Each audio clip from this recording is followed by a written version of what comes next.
Alfredo, ¿cómo estamos? ¿Qué tal? ¿Cómo estás, Ricardo? Bueno, decías recién en la introducción de que después de estas semanas de mercado cambiario muy agitado, se tranquilizó, ¿no?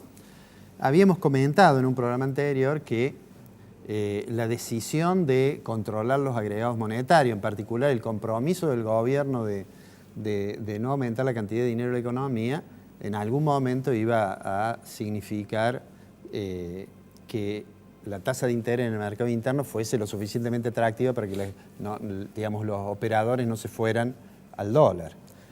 Cuando a mí me dicen, bueno, esta calma, digamos, ¿cómo se explica? ¿Qué es lo que hace que pasemos de semanas en las cuales parecía que todo estallaba a semanas en que el tipo de cambio está muy tranquilo? Bueno, ahí hay tres factores. Uno que mencionaste, que es la política monetaria, implica un apretón monetario muy fuerte. Si uno lee el monitor de control de la cantidad de dinero del Banco Central, ve que claramente la decisión de no emitir, es decir, que no aumente la base monetaria hasta junio del año que viene, esa decisión con una inflación que subsiste hace que en términos reales la cantidad de dinero de la economía sea menos.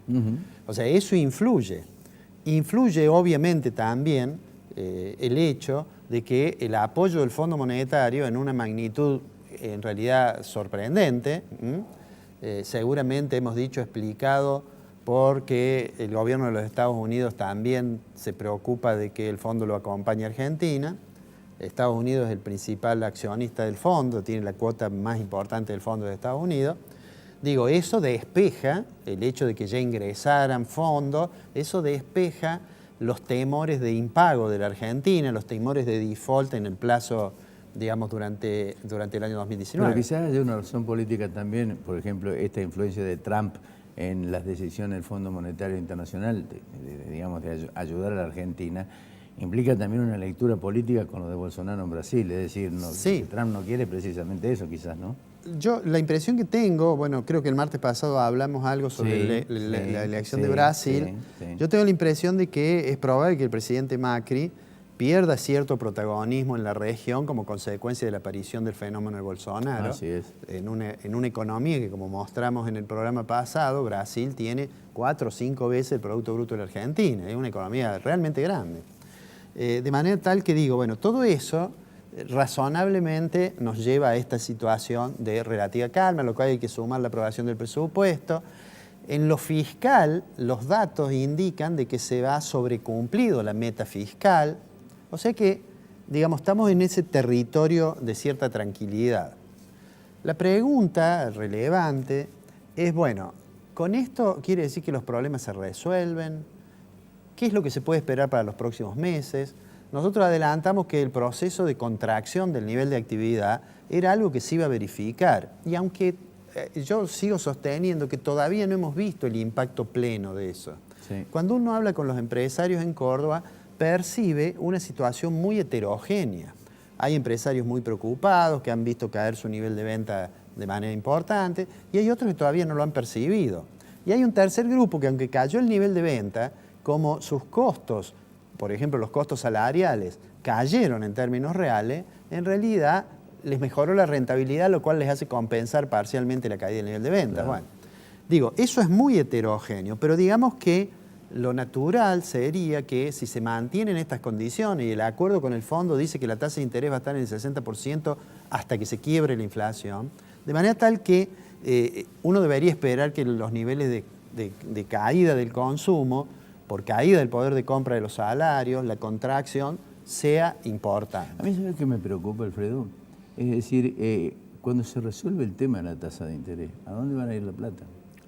Bueno, es decir, ese es el tema que a mí me parece crucial también, ¿no? Bueno, lo que sucede es que, bueno, por eso no baja la tasa.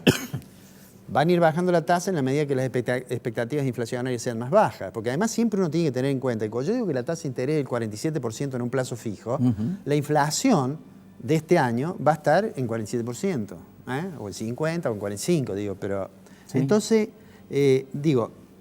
la pregunta que muchos se hacen es, bueno, la caída del nivel de actividad, ¿cuándo vamos a llegar al piso y cuándo se recupera? Y ahí yo creo que las miradas son distintas. algunos funcionarios, entre ellos un funcionario que trabaja mucho para tratar de resolver eso, que es Dante Sica, dice, bueno, yo calculo que para diciembre la inflación va a haber bajado y en enero veremos algún síntoma de mejoría. Mi impresión personal es que esa es una mirada un poco optimista y que vamos a tener durante el primer semestre del año que viene todavía un nivel de actividad bajo. Lo que va a ocurrir cuando se comparen los datos del primer semestre del 2019 con el primer semestre del 2018 es que esa comparación no va a ser buena porque el primer semestre del 2018 la economía venía creciendo. Y me parece que eso sí va a cambiar cuando se entre a junio, por eso digo en junio en adelante, lo cual desde el punto de vista del gobierno, ahora en términos electorales, no es tan malo. Ya ocurrió una vez que en el mes de marzo decían que venía un aluvión de despido y Macri ganó cómodamente la elección porque cuando llegó el momento de la elección la economía no había verificado eso y se estaba recuperando. A mí me da la impresión que lo que va a ocurrir ahora es que tenemos por delante bastantes complicaciones con el nivel de actividad, por lo menos por 7 u 8 meses. Creo además que el gobierno es consciente de eso y va a tratar de hacer algunas cosas. Entre esas cosas, algo de lo cual nosotros hemos hablado muchas veces, que es tratar de lograr un acuerdo entre empresarios, Estado y sindicatos, para que no se exacerbe la puja distributiva, porque eso tiene un efecto inercial sobre la inflación. Y me parece que de eso se tratan las reuniones que por estas horas deben tener en el gobierno con los sindicatos y con los empresarios. ¿Cuál es la dificultad de llegar a buen puerto con eso? Por un lado, que los sindicatos van a decir, bueno, yo no quiero perder, es más, quiero recuperar lo que perdí, ¿no es cierto? Quiero el aumento que consiguió Camionero del 40%, cosas por el estilo. Y los empresarios a su vez van a decir, bueno, hay empresas que pueden avanzar, por ejemplo, en un bono para compensar la caída del salario real. Los bancarios, por ejemplo, con el bono de ahora. Los bancarios seguramente sí, porque digamos, además en una breve nota a pie de página, que no hay mejor negocio que el negocio bancario hoy. Sí. Pero las otras empresas, muchas pueden tener dificultades. Entonces esa heterogeneidad es lo que va a exigir mucho más trabajo para lograrlo. Pero el gobierno tiene la obligación, si quiere tener éxito, de lograr algún tipo de acuerdo para cuando la tasa de inflación empiece a reducirse, poder abrir un poco más la canilla para que se recupere el nivel de actividad. El gobierno no puede llegar a la elección, ni siquiera a las pasos de agosto, con la economía en caída. Y casi seguro que para junio, para julio, cuando se empiece a comparar con el segundo semestre de 2018, digamos, los funcionarios van a poder dar algunas buenas noticias. Todo esto, además, en el marco de algo que he dicho muchas veces, que es la principal, así como cometió torpezas el Banco Central en la corrida cambiaria, en lo político, la principal fortaleza del gobierno es la torpeza de la oposición, que lo único que tiene son pequeños eslogans, pero que no plantea alternativa de política económica. Yo te quiero anotar algo en favor tuyo que esta semana o el fin de semana se comentó y que lo dijiste hace mucho tiempo atrás, de que la decisión de que Luis Caputo se fuera del Banco Central y del Fondo Monetario Internacional. Sin duda. Esta semana se acaba de confirmar, fin de semana, se acaba de confirmar de que Luis Caputo fue echado por el Fondo Monetario Internacional. Sí, lo que pasa es que él tenía la idea en materia cambiaria distinta del staff del fondo. No, pero lo quiero dejar en claro porque recién ahora aparece, pero hace 20 días atrás, 25 días atrás, un mes atrás, vos dijiste, se va Caputo porque el fondo no lo quiere. Claro. Sí, porque tenía diferencia con la política cambiaria. Es así de cosa. Bueno, esperemos que por estas horas las reuniones que están teniendo sean fructíferas. Y también el presupuesto. Y que además el presupuesto salga, ¿no?